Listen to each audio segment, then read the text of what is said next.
Thank you. Now, Dr. Shumba, let's talk about other general issues that are very critical to the flow of to your flow with the election and your connection with the people of Zimbabwe. Previous elections, we all know that previous elections have been marked by violence, gross violence, with some candidates such as Mr. Morgan, Trangarai, backing out in 2008, calling the political process a violent sham, and that his supporters risk being killed in 2008. How do you intend to encourage the political reform in the face of such danger and risk, especially to your supporters in Zimbabwe? Sure, that's a very good question, a challenging question. Thank you. Yes, everyone is apprehensive that what we are dealing with is not an easy task, but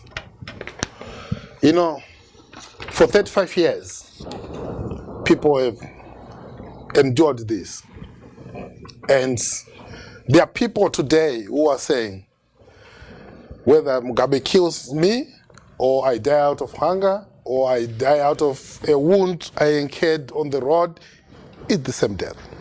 And people are committing themselves that no matter what, we are going to build the body mass which is needed. So the body mass which is needed to back us up when we begin to put in place the processes to achieve electoral reform is building up. So are you saying you're not afraid of death in the face of the record of election violence that has prevailed in Zimbabwe in the last couple of years? No. And we are resolute. And I think one of the things which I can confidently declare to Zimbabwe is there is no reward if you don't work for it. There is no real value if you decide to get things cheaply. This mission, we understand, is going to be arduous. It's going to be hard. I'm going to Zimbabwe. I'll be there on the ground. And I know the challenges. But we have agreed with all the people who are joining Zimfirst that dropping a sweat on a Zimfirst flag is what is going to bring the independence. We are going to sweat for it. We have people who are very thoughtful, who have been studying how Mugabe regime operates. I've been Morgan Trangarai's chief political strategist. So I understand, even when Morgan decided to withdraw, I understand the environment. And what has changed from that environment to this environment, I also understand. And me leading the process, what I personally committed to do was to bring to the table everyone who can bring value. That's why we call it Platform for Fresh Ideas. We even have people who are in the system who knows that the time is up, who knows they have to work for the prosperity of their country. And our ranks are swelling with people who we are on the other side. So we are happy that we have found this platform which is encompassing, which is bringing together even the former force. And we are apprehensive that it's going to be tough. We might lose lives, but we're prepared. And to show that we are committed, I'll be in Zimbabwe, I'll be on the ground. And for everyone who care to listen, I think at the beginning when you asked me, who's Dr. Shumba? There was one part I referred myself as a PhD chemist. And I referred to me as a father of 4, married for 22 years. I have a life here in the United States. House, good paying job. I'm going to leave all those things I'm going to leave them. And I'm going to go into the mud and of Zimbabwean politics. I'm going to that environment you just described, young man. Interesting to know that you Yes. are ready to make these sacrifices. What would like to ask you the question about corruption. It is visible to the blind and audible to the deaf that Zimbabwe ranks first in corruption and last in democratic freedoms in the southern part of Africa. How will you reverse, this, would I say, pathetic or discouraging situation in Zimbabwe? How do you intend to reverse it as the presidential candidate, or if you eventually become the president of Zimbabwe, the whole world will be looking at you. So how do you intend to reverse the situation? Very simple. Very, very, very simple. Because the root of corruption resides in the lack of accountability at the government level.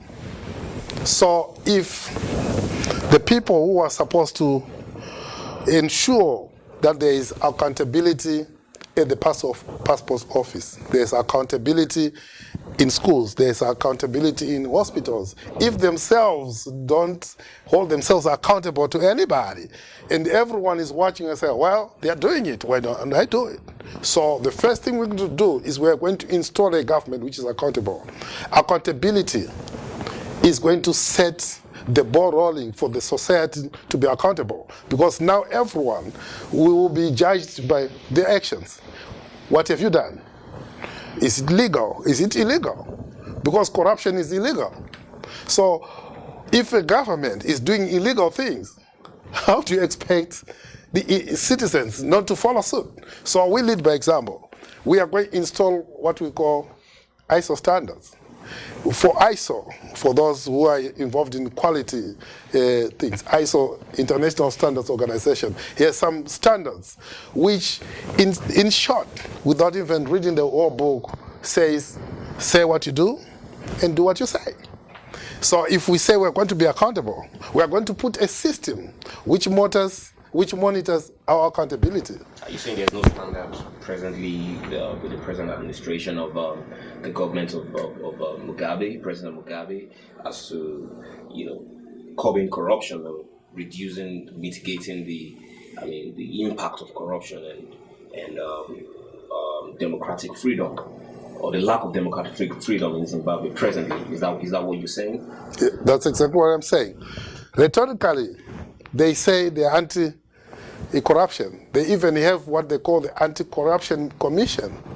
But if the higher echelons of government are not accountable to what they do in the processes they oversee, then even the leaders of the anti-corruption even are afraid for their lives.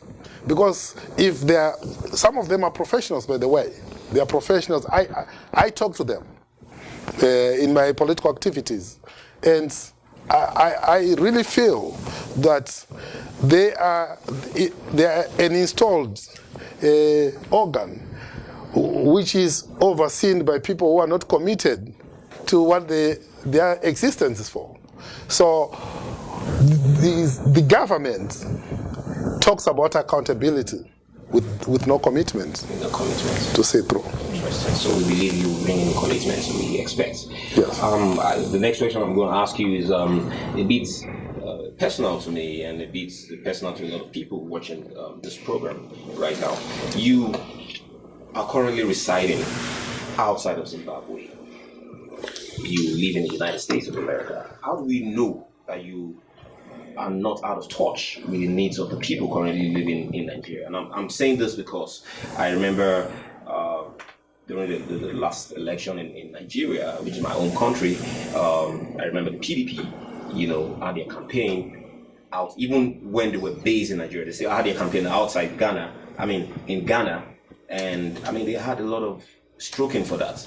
Why would you go to Ghana to campaign? Why would you campaign from Ghana when the people who need to hear about your campaign are in Nigeria? And now you live in USA.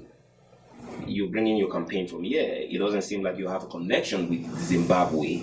How are you going to connect with these people? How are you going to, gather supporters? How are you going to, make the change you want to make? It's very simple.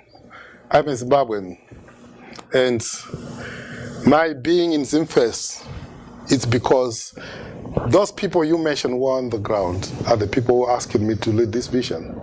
They have seen me sacrificing during their day-to-day lives. They call me, if I show you my cell phone, it's a hub of activity, it's a call center in itself.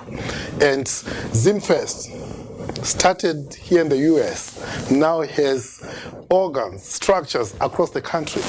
And the people in the structures are derived from all facets of life, professionals, ordinary people. Go to Zimbabwe right now, in every province, Zimbabweans are just coming to Zimfirst. There are other people who are actually demanding that Zimfirst officials in Zimbabwe should come and address them. So I understand what's happening in Zimbabwe because there is technology. People underestimate the power of social media. The Zimbabweans are empowered with the fact that they now have all access to cell phones. So you can affirmatively say that Zimfirst, being a very new, very recent political party, has a very strong hold in Zimbabwe. Yes, yes, and it's growing. And our stay here strategically is achieving what we want. We have a timeline, and we are moving according to our timeline. There is a time in our timeline when I will be in Zimbabwe, but out of touch, no. So I'm seeing that we have about 5 minutes left, so I'm just going to go ahead and skip forward to some of the other questions that we have. One of the most important things that I wanted to ask you was, Zimbabwe is a country that's been under President Mugabe's rule for their entire lives. People have grown up in this presidential power, and why would they want change? What can you bring with the first real shift in power, the first real shift in political control, and why is that something that they should pursue? Yeah, sure. It's true. In 1980, people in jubilation celebrated the coming of independence. And honestly, we do thank those people who sacrificed lives for the independence. But for 35 years, even those who did not understand, even those who just listened to political rhetoric and supported ZANU-PF are saying this is not the direction we want to take, because the failures are mammoth. It's a failure of everything. That there should be change. And now, what makes it different is they even understand that the word change should not just be rhetoric change with no substance. So it's what we are bringing as Zimfirst, which offers a difference that we are saying the people in Zimbabwe who are looking at our vision and buying into our vision, they know that the people who are ultimately going to make that change have been trained. The people like me, like everyone else who is in Australia, who is in UK, who is in the United States, in first world economies. So now they trust that the combination of the people who are prepared and the will of those people in the ground, that combination is going to drive Zimbabwe towards real change. And that's why they care. Because they know there are people who are capable. And we are living examples of the people who are capable. All right. Well, thank you so much for speaking with us. And we look forward to seeing how the campaign unfolds. Best of luck. Thank you so much. Thank you for having me. Thank you so much. Do you have any final words that you want to address? Yeah, sure. I think my words are directed to all of you who have come to my inbox, to my Facebook page, who have called me with stories of despair that hope is coming. Zimfirst is going to bring the real change to address your needs. And for Kumbirai, who asked me whether the bullet in his leg, the bullet in your leg, the pain, it reminds you of the sacrifice of 1978, whether it was worthy, whether you will ever prosper. I want to tell you your answer is here with Zimfirst. all the grannies whom I met on my several visits in Zimbabwe. Zimfirst is now here. It's the platform you demanded, which can finally be the platform to drive the vision which will address your needs. Zimfirst is here to rebuild the economy. We are not here to seek anybody's money. We are not here to seek fame. We are sacrificing as a people. We are growing in numbers as servants of Zimbabwe, and we are going to finally get Zimbabwe working again. Please, as we say, be calm and join Zimfirst. Join us. We are a platform of fresh ideas and fresh legs. Our slogan, if you have never heard it, it's Nyika Vanu, Vanu Ndio Nyika. Abantu ilizwe, lilizwe ngabantu. Country first, people first. In the fear of God, Zimbabwe first. Thank you. Thank you. All right, thank you. The best. Dr. Shumba. God bless you. Sure, thank you. Thank you.